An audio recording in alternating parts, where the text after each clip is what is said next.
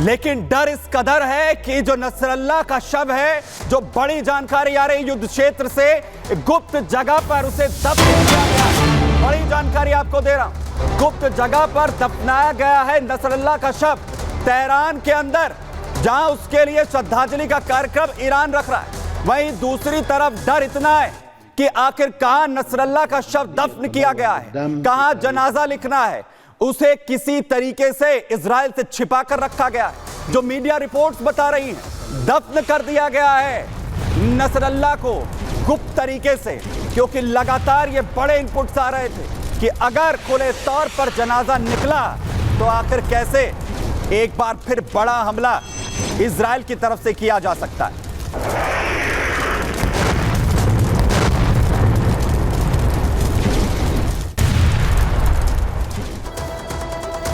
तो खामनेई जब नसरल्लाह की श्रद्धांजलि सभा में उसे श्रद्धांजलि देने के लिए पहुंचे तो आखिर कैसे जो दुख है वो चेहरे पर दिख रहा था। और इसलिए पूरी दुनिया को चेतावनी दे रहे थे खामनेई। क्या कहा उन्होंने चेतावनी देते हुए इजराइल को? ईरान के सुप्रीम लीडर खामनेई ने ईरान की तरफ से बड़ी चेतावनी इजराइल को दी। इजराइल को चेतावनी देते उन्होंने कहा कि इजराइल पर हमला पूरी तरह से सही था जो हमला ईरान की तरफ से किया गया। इजराइल को मिसाइल से हमने जवाब दिया है। इजराइल पर यह हमला हमारा जवाबी हमला है। ईरान ने मिसाइल से जवाब ये दिया और जरूरत पड़ने पर हम फिर से हमला करेंगे। ये हमले रुकेंगे नहीं अगर जरूरत पड़ती है तो। मैं इजराइल पर फिर हम हमला करने से नहीं चूकेंगे। इजराइल को जवाब मिलेगा और लेबनान के लिए भी हम सब कुछ करने के लिए तैयार हैं। इजराइल को लेबनान से पहले भी भगाया था और फिर से हम भगाएंगे। हमें एक्शन के लिए पूरी तरह तैयार रहना। लेबनान में भी अगर हमें कार्रवाई करनी पड़ी और जो मुमकिन होगा लेबनान के लिए, गाजा के लिए वो हम करेंगे। हिजबुल्लाह का फर्ज वो गाजा की रक्षा करे। हिजबुल्लाह गाजा में भी अपना एक्टिव जो है लड़ाकों को भेजे। लेबनान और फिलिस्तीन के लिए हम लड़ेंगे और अरब के मुस्लिमों से भी अपील कर रहे हैं खामनेई, कह रहे हैं कि हमारे साथ आइए, इस युद्ध में हमारा साथ दीजिए। हिजबुल्लाह लेबनान अपने हक के लिए लगातार यहां पर लड़ रहे हैं, लेकिन सबसे बड़ा हमला आखिर जिस तरीके से किया गया और सिर्फ 7 दिन के अंदर हिजबुल्लाह ने जिसे जिम्मेदारी दी थी उसे भी ढेर कर दिया। ईरान इससे भी बौखलाया हुआ है। देखिए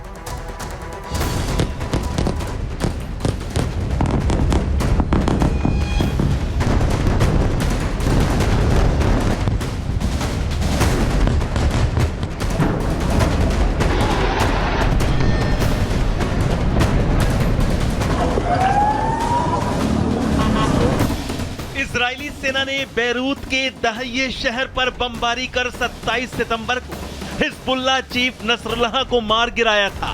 28 सितंबर को नसरल्लाह के उत्तराधिकारी उसके चचेरे भाई हाशेम सफीदीन ने हिजबुल्लाह की कमान संभाली थी और अब 4 अक्टूबर को इजराइल ने हाशेम सफीदीन को मार देने का भी दावा किया है। हिजबुल्लाह का नया चीफ हाशेम सफीदीन महज 7 दिन ही जिंदा रह सका। इजराइल ने उसे उसी बंकर में मौत की नींद सुला दिया जिसमें हाशेम सफीदीन इजराइल के खिलाफ साजिश का प्लान तैयार कर रहा था। जी हां, नसरल्लाह की मौत से आपा खो चुका ईरान चाहे कुछ भी कह ले और कर ले, लेकिन सच्चाई यही है कि वो इजरायली सेना के कहर से हिजबुल्लाह को बचा पाने में पूरी तरह नाकाम साबित हो रहा है। इजरायली डिफेंस फोर्स चुन चुनकर लेबनान में हिजबुल्लाह के आतंकियों को मौत के घाट उतार रही है और ईरान चाहकर भी हिजबुल्लाह के आतंकियों को बचा पाने में नाकाम साबित हो रहा है। और इसकी ताजा मिसाल है आईडीएफ के हाथों मारे गए नए हिजबुल्लाह चीफ हाशेम सफीदीन की मौत।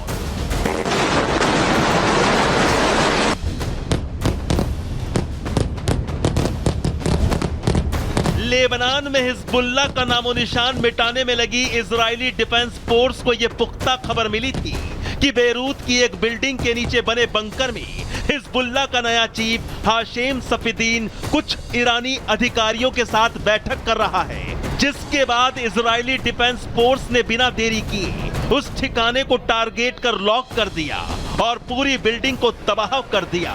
बताया जा रहा है कि इजरायली डिफेंस फोर्स का यह हमला इतना सटीक था कि हिजबुल्लाह का नया चीफ हाशेम सफीदीन अपने बंकर में ही हमेशा के लिए मौत की नींद सो गया।